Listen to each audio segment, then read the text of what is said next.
Hi everybody, my name is Trina Moyles and I'm the author of Lookout, Love, Solitude, and Searching for Wildfire in the Boreal Forest. I'm so grateful to the Shelf Life community for choosing Lookout as the book of the month, and really excited to share with you more about the book and what it means to be a wildfire lookout in Alberta.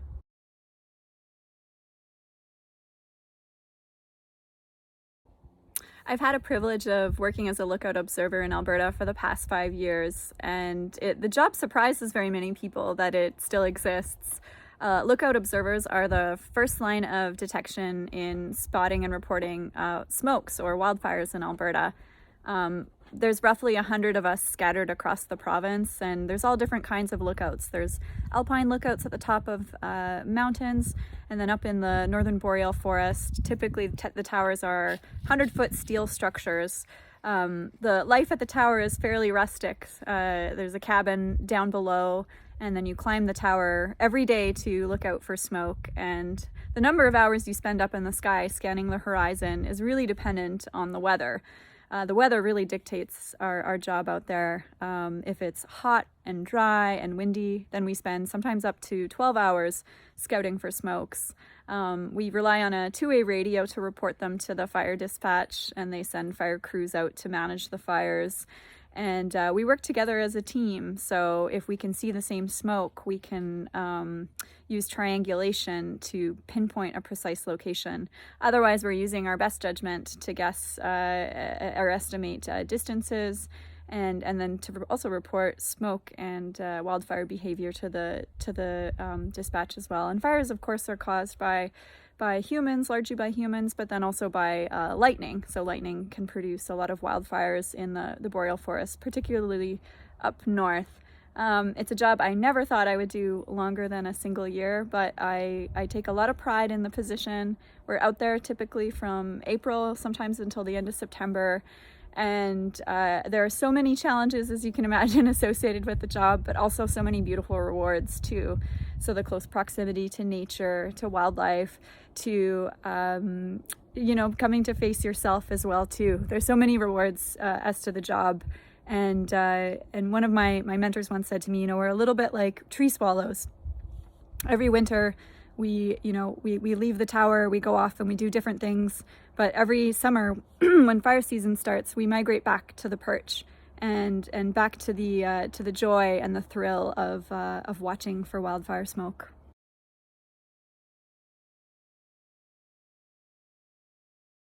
I've had so many amazing lookout mentors over the years, including the voice of a ranger who shows up pretty frequently in the book, Lookout. And, before my first season, I asked him, I said, what makes a good lookout? What are the attributes that really make a good lookout? And his answer surprised me because he said, he's met all sorts of people from different walks of life who've done the job. And the ones that stay and can do the job successfully year after year have one thing in common, and that's that they've learned to be okay with themselves. Now, I thought I was okay with myself going into my first season, but the intensity of the isolation and the experience, I think, really kind of stripped me down. And as readers will learn in the book, a lot of things in my life up to that point unraveled in that first season, which was really difficult to face alone out there. And I thought more about the ranger's words in that season and in the seasons that would follow, and that really it is about self-acceptance.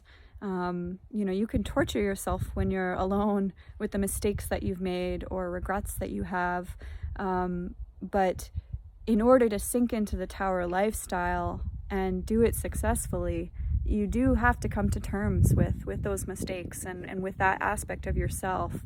And so I think the book really became a bit of a process of unpacking those past mistakes and reframing them into opportunities to learn and to grow and to just be human. And being human is a very messy thing. We don't get life right.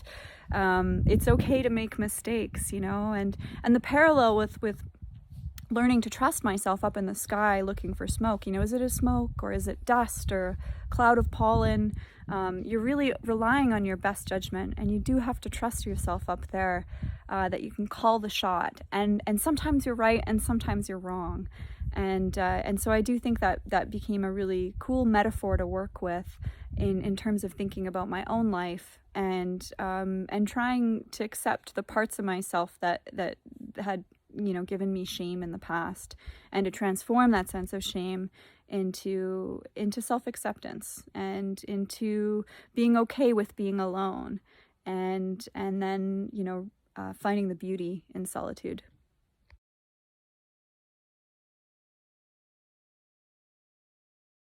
The personal nature of Lookout really surprised me as a writer. I didn't set out to write a memoir. I was actually more interested in focusing on the Lookout from sort of a historical standpoint in North America, which is really fascinating, or thinking about the politics of environment and climate change and wildfire, which we know is so pressing right now. But after the first draft, I think I realized there was really potential to go into the personal story. I mean, after all, once you're out there at the tower, it's your own story that you're really left alone with. You become the subject of your own story, I suppose. And so for me personally, that experience in that first season was not only looking out for smoke, but looking within and thinking about who I am and who I was up until that point. And in that first season, my relationship with my fiance unraveled, and you know, it really ate up so much of my thoughts in that first season, and even in the seasons that followed. And so really this book did become, you know, a personal look at who I was in that relationship, what it meant to me, and what happened, and, you know, for better or for worse, and then also how I grew from that. And I do hope that readers will be able to relate to aspects of that when, you know, when things fall apart, when relationships come undone, when we do things that we're ashamed of, but try and make sense of them and learn and grow from them. I know that's the type of book that I love reading and I always appreciate, but it certainly was so difficult to do. And writing about the people you love, you know, requires so much sensitivity. And I was really lucky to work with great editors and have so many close friends and loved ones read early versions of the book to make sure that I could get the story right and tell it in a way that was, you know, human, but also sensitive as well.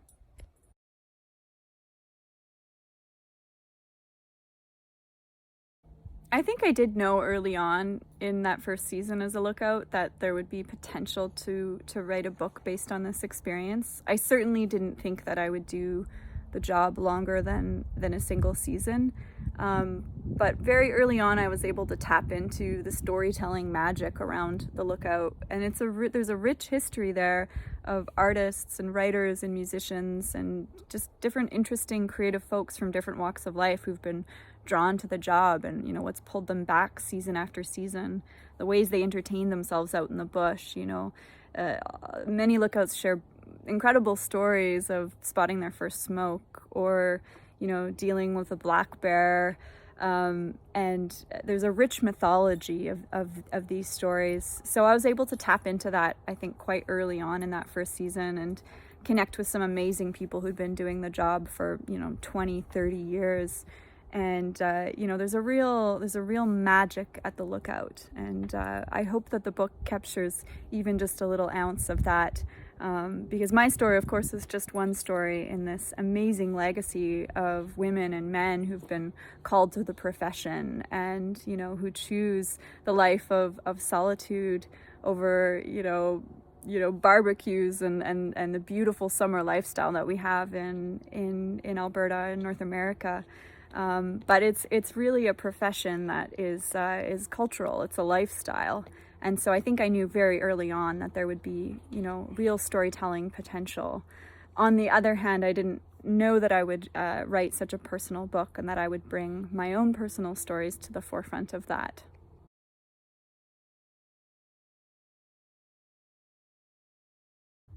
I've witnessed some really amazing acts of Mother Nature out at the fire tower in terms of extreme weather, lightning storms, and close encounters with bears and with wolves. And then also being able to witness the extremity of wildfire in the northern boreal has been pretty eye-opening, I can say. And it was in my fourth season that I witnessed 2 mega fires within days. and it was early May. We were on high extreme fire hazard. I just spent 12 hours up in the cupola, and a late in the day lightning storm rolled around. Now lightning causes around 40% of wildfires in Alberta, and so I was up in the tower and the strikes were coming down within hundreds of meters from my tower, which is a pretty thrilling, crazy, scary experience, let me tell you. A lot of cursing. and I knew, oh gosh, something is going to come up, something is going to start. 8 o'clock rolled around, and that's usually the hour that we climb down for the night. But I just knew, like, the spidey sense, and that's what lookouts start to develop over the years of doing the job, is, no, something's going to pop up. Smoke is going to pop up. Something's going to start. And I stayed up until 9 o'clock, and sure enough, to my south, over a ridge, maybe 70 kilometers away, a dark column of smoke popped up. I quickly got on the radio, called it in. My neighbor about 150 kilometers south of me also called it in at the same time, so we were able to cross off on it and provide an accurate location. And it turned out to be a fire that we would watch for the rest of the summer.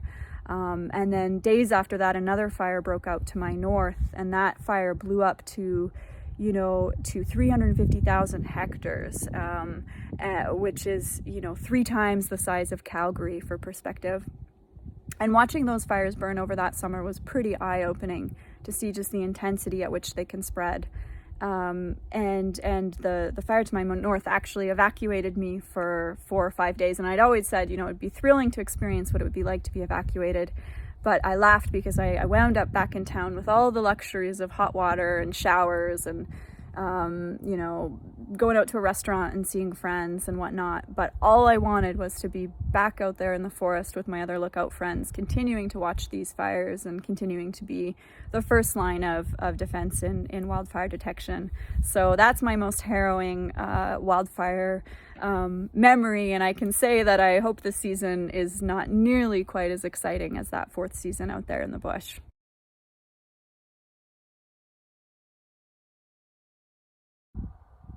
I can say with certainty that I think I have the best fire tower dog in Alberta. And it was such a thrill to write about Holly and talk about some of our adventures together. And we're actually co-parenting now because we're taking out, this is Sophie, Siberian Husky puppy, and she's a tower dog in training this summer. So we're really excited that our pack has expanded.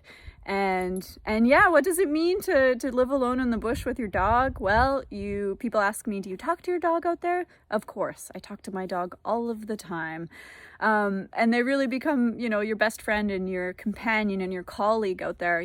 Holly is an incredible bush dog and, has really taught me a lot about staying calm in the presence of wildlife. We've had close encounters with black bears, once a grizzly bear, wolves, and she's really a smart dog because she doesn't bark, she doesn't chase, she just stands still, stays alert, watches what the animal is doing. And that's exactly what people should do in those encounters too, is just observe and take the time to make your decision. And so anyways, she's just been fantastic. She provides so much love and comic relief out there, and dogs really have this amazing way of being in the moment and staying grounded and finding the joy in different elements. And she's an all-weather dog. She loves the snow, she loves the rain, she loves those hot sunny days, and she'll find a little patch of shade to curl up, and she waits at the bottom of the tower for me. And really she became a star in Lookout because she's a big part of my story out there. And we've done 5 seasons together. We're going into our 6th season, and so we're pretty excited to be showing Sophie. This is Sophie, the ropes, and yeah, she's got really big paws to fill, let's say.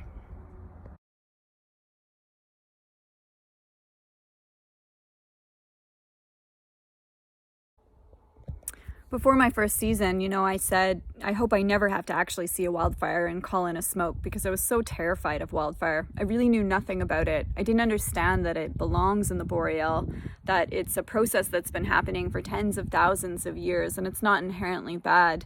through the research for this book, I learned how Indigenous peoples in Alberta, the Cree and Métis and Dene up in Treaty 8, actually used fire as a tool for transforming the landscape. So they would typically burn at lower intensities when it was, in the springtime or late in the fall when the conditions were wet and cooler, which would prevent the risk of, the explosion of mega fires.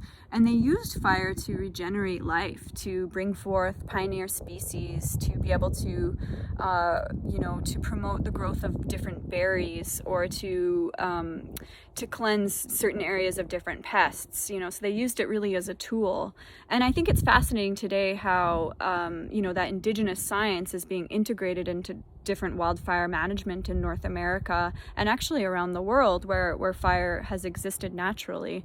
And it's really a way to work with fire and to work with the forest, and to try to mitigate the risk of these major fires exploding and causing harm to communities and to environment as well.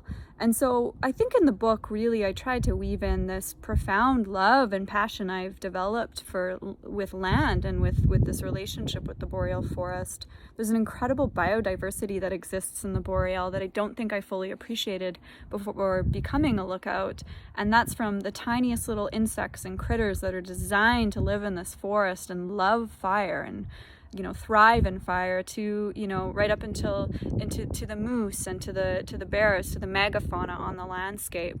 And really, I wanted to celebrate that in my stories, and then to also talk about the ways at which the boreal forests are at risk from oil and gas, and from logging, and from poor planning and haphazard management. Really, these are spaces that many Albertans will never get to see. But when you fly over the forest and you see the impact, looking down at the number of seismic lines and cut lines, and sort of haphazard management, it really is eye-opening. So I wanted to share that experience with readers, to talk about the brilliance of the boreal, the importance of fire, the importance of biodiversity, and then also our responsibility as Albertans to care for these spaces and steward them, and also to mitigate the risks of increasingly changing climate and the risk of these large wildfire events.